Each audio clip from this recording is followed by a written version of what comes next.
recent history? Yeah. Yeah, and you did the Freedom Show yesterday, right?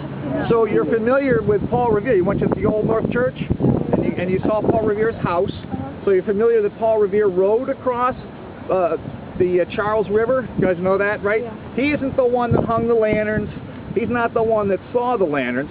He worked with Newman to go and hang the lanterns, and he rode across to Charlestown with two friends under the stern of the warship the Somerset. Now that'd take a lot of guts to do that.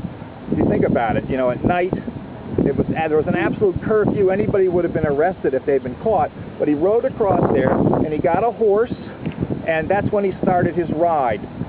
And he got out here all the way to Lexington, and as you probably know, he never made it to Concord. Even though the poem says he did, he essentially got arrested. Just out here, we're going to go by the site where he was arrested by British officers. So he never made it, but he joined up with a guy named Dawes and Prescott, and Dawes fell off his horse. These things happen, and Prescott continued on to warn the people of Concord. So shortly after Paul Revere left Boston, the British soldiers, did you guys go to the Commons? You went to the Boston Commons, right? You saw the State House, so you saw the Commons in front of you. The British soldiers marched down the Commons at night, 11 o'clock at night, and they boarded boats, small boats.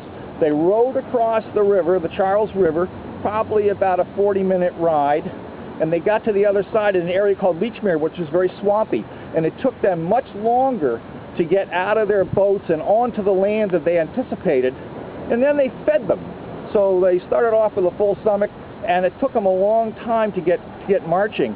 Now the idea that General Gage had was that this would be a surprise raid on Concord, that they would just show up and grab the arms. It didn't work out like that at all. The soldiers, the militia were well aware of their coming. It took them hours, and they didn't get here to Lexington Common until about 5:30 in the early morning of the 19th.